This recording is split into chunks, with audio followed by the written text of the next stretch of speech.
Channel जिस गुरुजी स्वागत है। आज का वीडियो केंद्रीय उच्च भूमि है, पठार का पहला टॉपिक है। तो केंद्रीय उच्च भूमि, केंद्रीय क्या है? केंद्र जो है ये भारत के बीच वाला भाग है। मान लीजिए ये आपका प्रायद्वीप है। प्रायद्वीप क्या है? तीन तरफ से जल से घिरा क्षेत्र है, आपको हम पहले बता चुके हैं।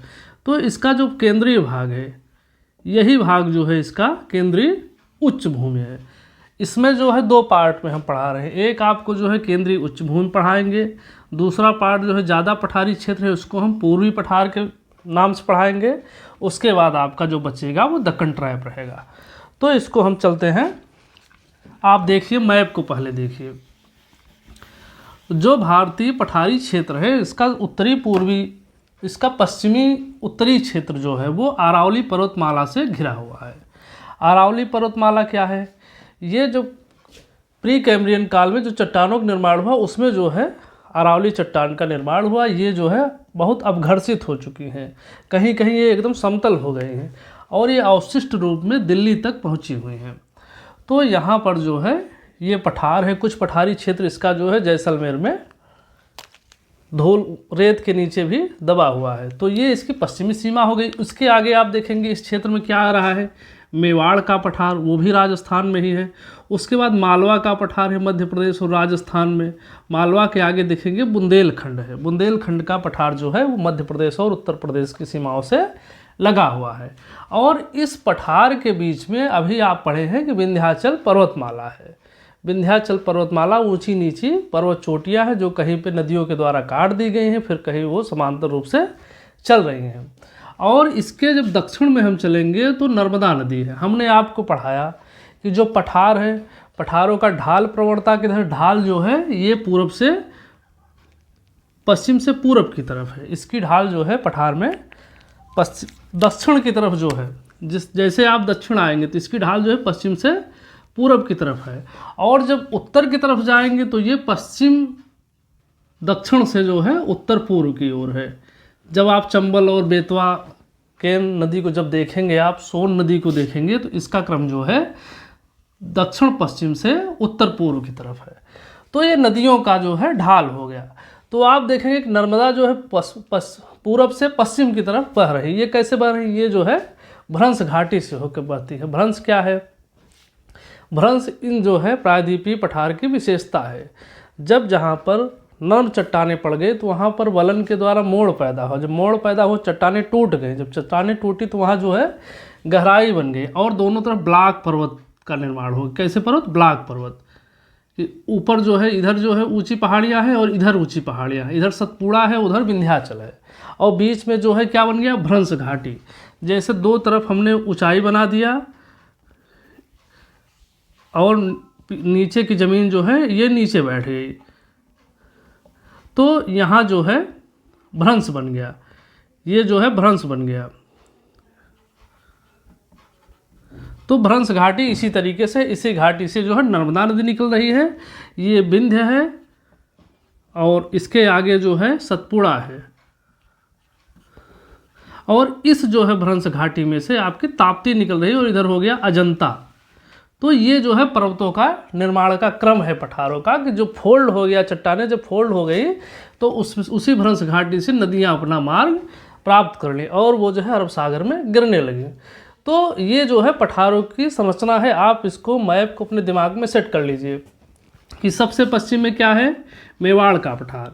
उसके पूरब चलेंगे तो मालवा का पठार है। उसके पूरब चलेंगे तो बुंदेलखंड का पठार है। उसके आगे बघेलखंड का है जो कि पूर्वी पठार में आपको पढ़ाया जाएगा। और पहाड़ों का क्रम देख लीजिए।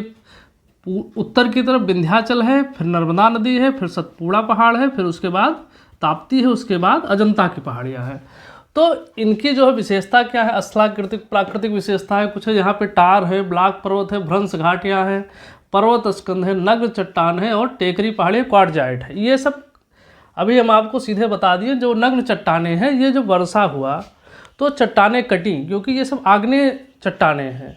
इनके अवसादों से जो है अवसादी चट्टानें बनी हैं। ये जो है प्राचीन काल की ही चट्टानें हैं। तो जो कुछ संरचनाएं बची हैं वो नग्न चट्टानों की, जैसे आपका आबू पर्वत हुआ, ये कैसी पहाड़ियाँ हैं? ये नग्न पहाड़ियाँ हैं। आपका दिल्ली रिज हुआ, ये सब कैसी पहाड़ी है? नग्न पहाड़ियाँ हैं। उसके बाद क्वार्टजाइट जब देखेंगे, क्वार्टजाइट क्या है? चूने की पहाड़ियाँ हैं, जिसको आप स्थल रंध्र कहते हैं।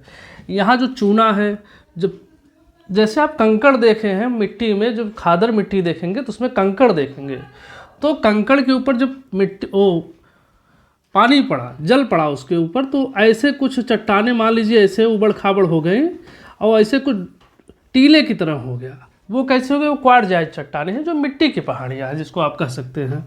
ये नग्न संरचना हो गई, ये क्वार्टजाइट हो गया। और पर्वत स्कंद जैसे नुकीली गांठे टाइप के निकले रहे पहाड़ियों की, वो जो है पर्वत स्कंद हो गया। ये जो है खनिज से भरपूर क्षेत्र है। ये पठार जो है ये खनिज से बहुत भरपूर क्षेत्र है। यहाँ पे चूना पत्थर मिलता है और सीमेंट के कई कारखाने हैं इस क्षेत्र में। ये समृद्ध क्षेत्र है। और यहाँ पर जो है अरावली की चट्टानें कुछ अवसादी चट्टानों में परिवर्तित हो गई घिसते घिसते, तो यहाँ पर पेट्रोलियम के भंडार पाए जाते हैं और तांबे पाए जाते हैं। ये सब चीज़ आपको जब खनिज संसाधन पढ़ाया जाएगा तो उसमें आपको ये बताया जाएगा। और इसकी एक विशेषता देखिए कि मालवा का जो पठार है, ये जो है यहाँ पर लावा का उद्गार हुआ था, ज्वालामुखी उद्गार से जो है लावा मिला। तो लावा जो है कुछ मालवा के पठार पे गया, कुछ जो है दक्कन के पठार पे, पश्चिमी दक्कन जिसको आप कहेंगे उत्तरी पश्चिमी दक्कन महाराष्ट्र में। तो यहाँ पे काली मिट्टी पाई गई। जब काली मिट्टी पाई गई तो वहाँ कपास का उत्पादन हुआ और कपास के उत्पादन से वहाँ पे कपड़े का व्यवसाय बहुत आगे बढ़ा। तो आपको यहाँ सूरत मिल जाएगा, बम्बई मिल जाएगी, इंदौर मिल जाएगा। तो ये सब जो है काटन के बहुत बड़े उद्योग के रूप में जाने जाते हैं, औद्योगिक केंद्र है। तो इसी तरीके से आप जो है बुंदेलखंड देखेंगे तो बुंदेलखंड की स्थलाकृतिक विशेषता है कि यहाँ उत्खात भूमियाँ पाई जाती हैं। उत्खात भूमि मतलब कि यहाँ जो है जैसे पठार है तो पठार डायरेक्ट जो है सीधे यहाँ ढाल प्राप्त कर रहा है, सीधे ढाल प्राप्त करेगा उत्तर की तरफ।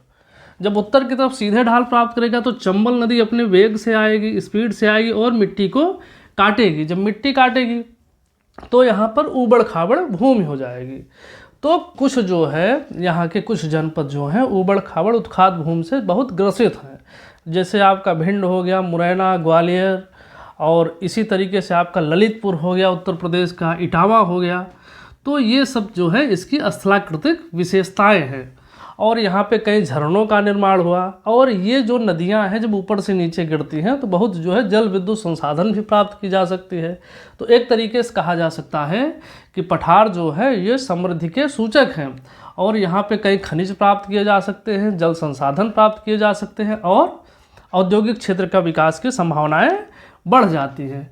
तो ये आज का केंद्रीय उच्च भूमि का टॉपिक जो है यहीं पे समाप्त होता है और अगला जो है वीडियो आपको जल्द ही मिलेगा।